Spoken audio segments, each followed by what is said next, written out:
So there we are. There are lots of the Bible and Bluey mentality people in Liberia, those of which can be like, I don't know how to speak it. And the truth is, many of them, if not all of them, think that by not knowing how to speak your dialect, it means you are more civilized or better than the one who speaks his or her dialect. Are we good? Moving on now, starting with the picture you see up here. This is a picture of the Providence Island. And the Providence Island is the origin of current-day Liberia. That was where the free slaves settled when they came from the US in the 1820s. But before their arrival, the original inhabitants of the Providence Island were the Gola people. G-O-L-A. Gola people were there. So that's why the Providence Island was originally called Dozwa Island. D-O-Z-O-A. Dozwa Island. That was the original name. So when the settlers came, because they were English-speaking people from the US, they changed the name to an English name. And they called it Perseverance Island, and they later called it Providence Island, the name it bears today. So from the onset, those indigenous that lived in those areas, these were some of the ways they built homes. They used the round poles, the palm stalk, and then to build homes like this one. This is another way they build homes. Because those days, they never had a knowledge of living in modern structures. The you and I do today, we are living in concrete buildings. Those days, it was not like that. And this is a hammock. And the hammock was the first means of transportation for the people. Back in the days, our people never had knowledge of vehicle. Car was not in existence. As a matter of fact, this was a presidential vehicle. This was where the king or the chief or the head of the people would sit. Then the young men would carry him on their shoulder from one town to another. They also used this as an ambulance to carry a sick person to the nearby herbalist. Yeah, I think so. And they also use it as means of realization, which is still in our setting, but it is only used as means of our realization today. Oh my God. This is our traditional kitchen. In the rural part of the country, this is how the kitchen looks like. Normally you have a dryer hanging, and the essence of the dryer is for preservation. This was where they would put a raw meat or the raw fish. When the heat of the fire touches it, it gets dried, then it stays for a longer period of time. It will not spoil. This is our traditional pot. This is made of clay. And this is the water cooler. Our people use them to keep water, to save water in the ones. And this is a mortar. They use it to pound the rice, cassava leaves, and other stuff. This one is a grinder. This is the sandy mask or sandy helmets. But back in the days, our people never had knowledge of academic education. The one you guys are acquiring today, going to school, learning ABC, SSO, chemistry, all the kind of stuff, it was not in existence. The only form of school back in the days was a bush school, which was divided into two, the poorer and the sandy. And in this school, you are going there to learn. That's our university. The kind of courses, the kind of courses or subject you are taught in this school are such like learning how to take care of children, learn how to prepare food, teaching you to become a good housewife, knowing you as a woman what to say and what not to say. Those are subjects, those are courses, the do's and don'ts of society, learning morals of life. You learn all those things. And upon your graduation, these were the graduation helmets for the women's society, which was known as the Sandy Society. And that when you come from there, your name will change. You no longer come with the same name. Like your name now is Nola. Good. Like human being of or human business. Yes. So human business come under your name will no longer be Lola. They will change your name and give you another name. The previous name become an insultive name. So that next time anybody call you Nola, you see her crying. What? Yeah, what happened? You see that boy just call me Nola. Wasn't that your name before? Per tradition, that is now your taboo. So the only people that will call you those kind of names are elders or people who are member of that society. And not just member, but they should be elder people. Well, you're not a member of the society, and you are not even nobody. They want to call the girl or the man with his own name. In fact, the name we call a sinner, the name of sinner. That's a sinner name. SINNER, sinner. So people who have not joined the society, you are known as a sinner. SINNER. You are a sinner. Are we good? Yes. All right. So these are marks for Nemba. Nemba is one of the 15 political subdivisions in Liberia. Nemba has two tribes, the Gio and the Mano. So the Mano marks and the Gio marks. Okay. Any marks are used for tribal or traditional performances, making occasion unique, welcoming strangers in town. And these are symbols of the ancestral spirit of the people of Nemba County. This one was first introduced 1960, and this was introduced 1923. Yeah. So I had a question about this mask. So I was asking, what all of the different elements and artifacts on these masks signify? So in the first place, yeah, if you look at the mask, how does it look like to you? This one looks like a crocodile. Thank you. So that's why I said they are symbol of the ancestral spirit. Okay. Now in the rural part of the country, there are lots of people that deal insectic kind of animals. Let's take for example, the Bassa tribe. There is a particular thing they deal in known as the Niji, which is what the water spirit. Right? Yeah, that's it. Now, if you go in Bon County, people who are called Koli or Nyantono, fine, thank you. You just name Nyantono. What I mean, they put something in the food that will make the man to love the woman. That's another thing. Then there's another thing, people who are called Koli. Now, it means leopard. So it means that those people are dealing in leopard. So normally you will see them wearing the leopard skin. The tooth. Or the, thank you, or the tooth. All right? So everybody, I know where this is going to No, it doesn't mean that the Kodi, the kind of Kodi you may see here is.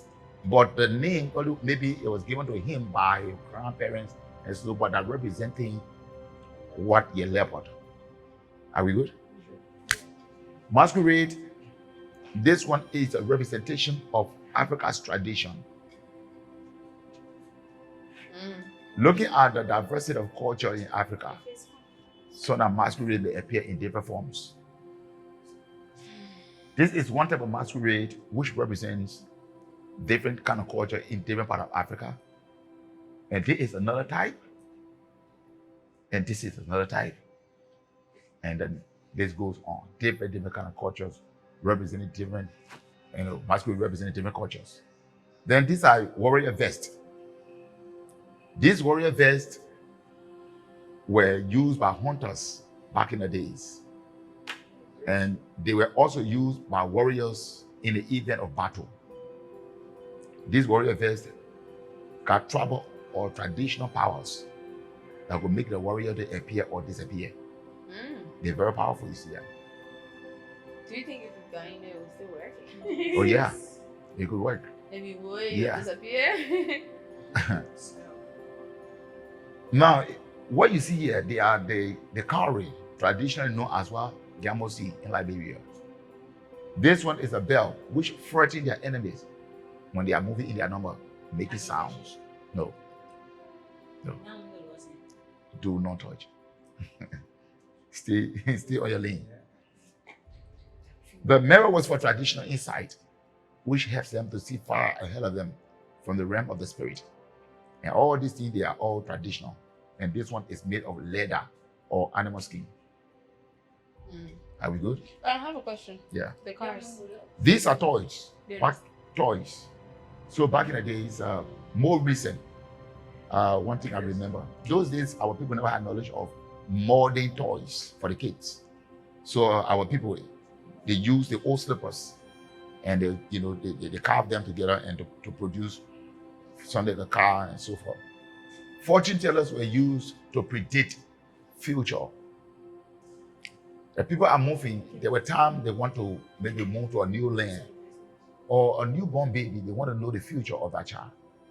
They are about to take a decision, maybe about the town, and they want to know whether the decision they are about to take, whether it was right or not. These were gods they consulted. And the man seated by the god was known as the Zoe, Z-O-E, Zoe. So the Zoe will communicate with the god, and the Zoe will tell you what the god said, and so forth. These are ancient stones. This one is ugly. And these stones were found in the soil of Liberia and its adjacent parts. People who got these stones back in the days, because they were not archaeologically inclined, archaeologists are people who go excavate and whatever they find, they conduct study, they want to know when it was made, how it was made, whether it was made by men or by God. They want to know all the stories. But traditionally, our people never had the knowledge. So the moment they got the kind of stones, either by digging the well or something or sort, they concluded that these were gods. And they began to worship them as gods. More especially that those days, they never had the knowledge of the Christianity faith. They never had knowledge of the Islamic faith. So they placed these gods or these stones in a sacred place, like the shrine or other areas where they went to worship them on a weekly or a daily basis, which they believed in them. Like these were gods of the Gisi tribe. And the Gisi called this god Pondo. Pondo. For they believed that Pondo serves as means of communication between the living and the dead. So they believe that if your loved one dies or your mommy or daddy is dead, you could still communicate with them through the powers of Pondo. They believe that whatever you do at Pondo will carry a message and will bring back your result. That was a belief, and it worked for them. There you see Mafua. Mafua was a Gola god, the god of the Gola tribe. And Gola also believed in this god as means of protection, direction, and other stuff. So in 1920, this god was taken away from them, let's say stolen from them, by a German national, and was carried to Germany. And the people of the Gola district, they came with complaining to the government of Liberia. And the government went through the case. The government won the case. And they got returned. How long ago was that? And when they got returned, the first they went to the Ministry of Foreign Affairs and was later brought here, as shown here. I was asking how long back was it? From 1920. No, I mean when they stole it. Oh, from the 1800s and they carried the 80 okay. centuries. Yeah. So what makes it a god is the inability of men to describe this god. Anybody look at it? Are you able to describe this god? It kind of looks like a lizard. Somebody will say, now crocodile. let's do like this. How does it? He called it a frog. What about you? It looks like Laser. And other people will say crocodile. You see? It looking like About the spring. it looks like frog about the spring. Okay. Okay. So that's it. Here are storage materials. Our people use them to keep things. But they made them in a way that will distract the attention of a stranger from knowing that they were meant for keeping things, but that the stranger could only be attracted to its appearance. Like you see some with two heads, him around it, and so forth. But actually, it was meant to save gold, diamond, jewelries were kept in them. So it opens from here. These are in there. The stranger may not know. It opens from here. The stranger may not know. And you can something drop it in there. Stranger may not know. Are we good? Even this one. Look at this one. Look at this one. Oh, Read that's this one. also for storage? See that? But stranger will not know. That's what we use. These are also musical instruments. Like the salsa, our people use them, especially these days, they are used in our churches. But the people used them those days during time of cultural performances, and mainly from Lofa and Bombing and Cape Town. This one is the motivational drum. The one is also from Bond County. And all the ones that the turtle shell, our people use them to make music. This one is looking at some of the materials, the kind of animals we have in Liberia.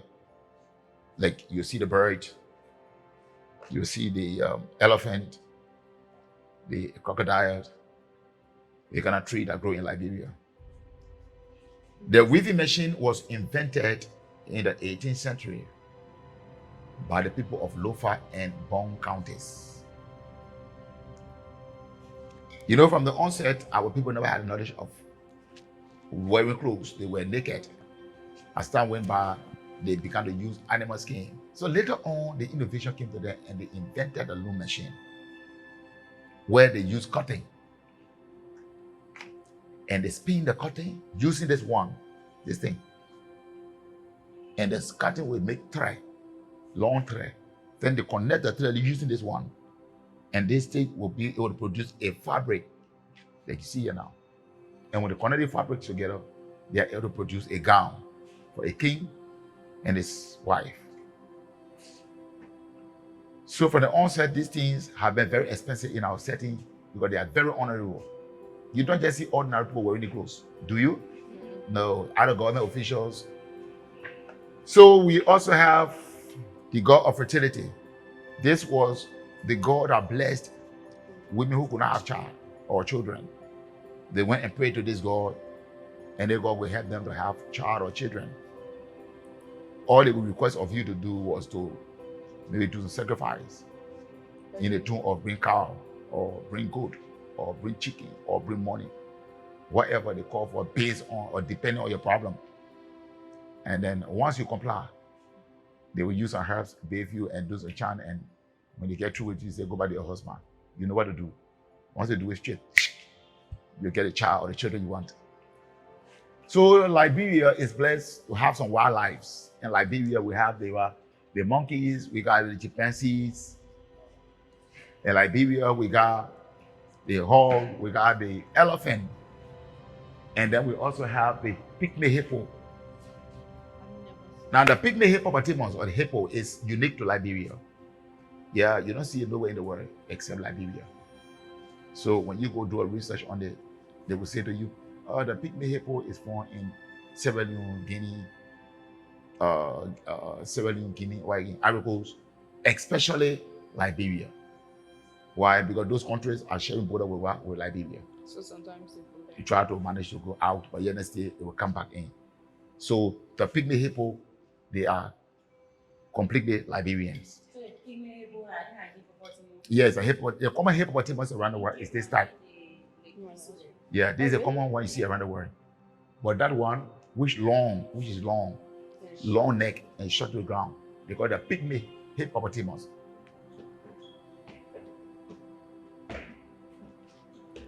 our head. You know when the Maninga entered in Liberia? The Maninga entered Liberia in the 17th century. When they entered, they were called the Maninga in the 17th century. That was somewhere 1650, 1658. If you're doing the tribal classification of Liberia, they got something called the Kwa speaking people, the Mande speaking people, and there is another speaking people. So there are certain people that are arranged, and that is they talk similarly. They have a similar way of talking. So you see the Kwa speaking people, they are like I think Basil Griber and so forth. Yeah. Then the Menti form of speaking people, they are like I think the Pele, the Mandingo, the Loma, the Mano, Bandi, particularly Va. Yaga. This marks representation of Liberia's 16 tribes as it stands. We got the Loma, the Gola, Grebo, Mandingo, Bassa, Pele, the Crew, the Kisi, Dane, Mano, Giyo, Bandi, Bele, Kra, Mende, and the Va. And there were ways that people identified themselves by the usage of masks. Then the mask you see with the two horns running down the head. That was the mask of the Loma tribe, which was a symbol of humble authority. Then the marks you see with the horns up were the marks of the Mandingo, the Great Bull, or the crown. Those are symbol of our bravery, symbol of power. Then the marks you see with the hair plaited, that were marks of the Bassa tribe. That was symbol of beauty. Then the marks you see with the face looks like bird, the marks of the Pele tribe, which was a symbol of the abundance of pepper birds in central Liberia, Bon County. Now, it is important to note that the pepper bird is a symbol of Bon County. So that's why if you look in the emblem of the National Patriotic Party of Liberia, which was founded by former President Charles Taylor, you'll see the pepper bird is in that emblem. Why? Because NPP was founded right in Bon County. Chatted particularly, no people are your common people, but when they came, they adapted themselves inside the area. History says, when there was no Liberia, there were slave masters who came to Africa and they took people into slavery. The picture is shown there. So during those days, when they are carrying you as a slave, if you are strong, yes, congratulations, you will reach and become slave. But while going, if you got sick or tired along the way, they will not spare the person, they will kill the person. Like you see somebody standing there with the ash up. So it means that you needed to be strong to reach and become slave or get sick along the way and die. Choose your choice. Those people that were taking specifically, they were taking all part of the world, but our own concern is about the ones that were taken to the United States of America, who worked on plantations for a good length of time. So that they were there working and they were getting larger in their number according to the records. So their slave masters felt threatened by the increment and decided to send them back to their motherland, Africa. It was from that backdrop, they formed an organization called the American Colonization Society, the ACS. When they came, the American Colonization Society sent them back to their motherland, Africa. So when they came, they were called the Americo-Liberians or the settlers. But when the people came, they met people living on the soil. The indigenous were living here. But these indigenous never had the knowledge of forming independence. It was the Americo-Liberians that brought the ideology of forming or declaring independence. That's how July 26, 1847, they declared independence, making Joseph Jenkins Robert the first president of Liberia. As a matter of fact, Joseph Jenkins Robert was the last governor of the Commonwealth, becoming the first president of Liberia. Because when the people first came, their form or their system or style of government where first they had a colonial form of government, which was headed by an agent. Later on, the transition to the Commonwealth, which was headed by a governor. And later on, the transition to the Republican or the Democratic form of government today, which was headed by president. So Joseph Jenkins Robert became the first president of Liberia. His idea, his work, primarily was focusing on how he can establish diplomatic relationship with countries around the world. First, the country needed to recognize Liberia. So it was not easy. He did his best. So the first country that accepted recognizing Liberia as an independent nation was Great Britain. That was when he went to visit the Queen of England, Queen Victoria. Upon his return, 1848, the lady gave him a series of gifts, but the museum was able to get this one. So this table was given to him by the Queen of England, that's Queen Victoria. But the chairs you see around it was used by Liberia's longest serving president, President William V.S. Tubman.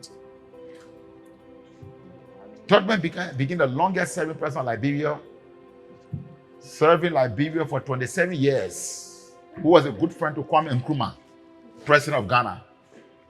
Remember, Tubman was the 18th president of Liberia as Kwame Nkrumah became the first president of Ghana.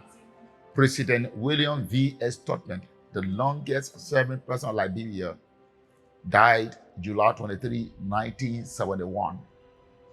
This was a book of condolence that was signed. Prior to his death, some of the proclamation he signed, these are some of the proclamation he signed when he was alive. When Tubman died, his vice president was William R. Tolbert. It is important to note that Tolbert served as vice president under William V.S. Tubman for 19 years. So Tolbert took over as president according to the law. Unfortunately, Tolbert did not complete his term. He was assassinated April 12, 1980 by then Master Sergeant of the Armed Forces of Liberia, Samuel Kayando. When Samuel Kayando overthrew William R. Tolbert, he also killed all his cabinet ministers, specifically 13 men, putting them on firing squad. According to recent research, the number of persons he wanted to kill, they were about 1,000. Oh yes. According to recent research that I did, about 1,000 of persons that he wanted to kill. But people came and said, no, you can do this, you can do this, you can do this. So at the end of the day, he lazy, and he reduced the number to 13. And he placed them on a firing squad, killed them all. It is important to note that this act was one of the things that introduced war into Liberia. War that saw the emergence of Charles Taylor, Charles Dakpanda, Kangi Taylor, So handsome, man. and the emergence of different kind of deadly weapons in our setting. Weapons that we did not know about. Man. Not gonna lie. Now, war in Liberia. You see bullet marks. You see human eating human. You see women holding guns, children, babies, arms were amputated. You see human head on the table. People were being burned. They killed people anyway, anyhow, because there were no law, no order, no police, no army, no immigration. The strong survived. People were living by the grace of God. Liberia also encountered another devastation called Ebola. These are information of Ebola 2014, when Ebola came to Liberia, which killed lots of people. If you look there, you see this is the current look of the Providence Island.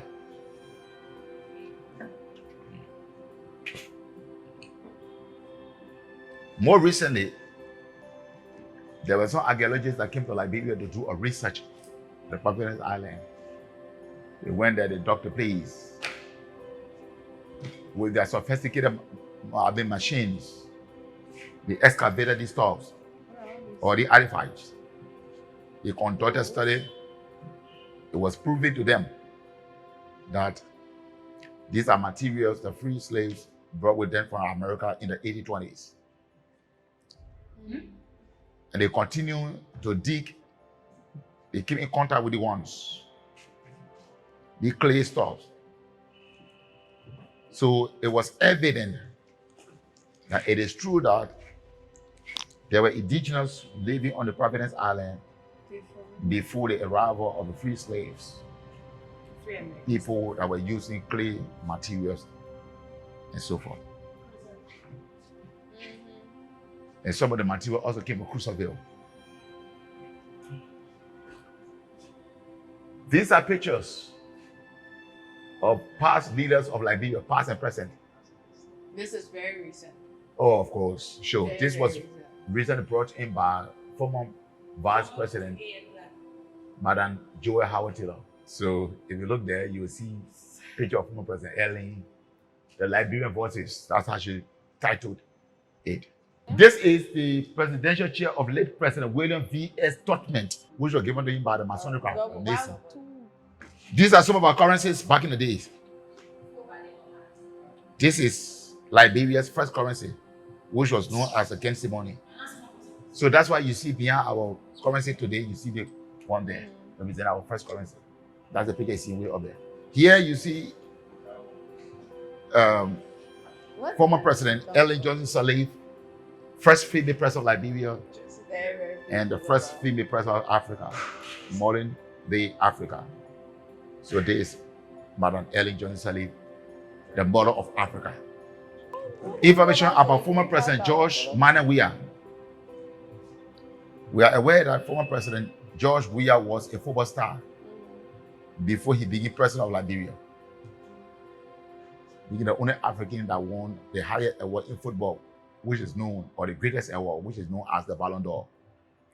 He played for lots of teams in Europe, like the AC Milan, like the PSG. He played for Monaco, Chelsea, and so forth, winning trophies like African Best, FIFA Fair Play Award, European Best, and then the World Best, and you name it, so forth. Yeah.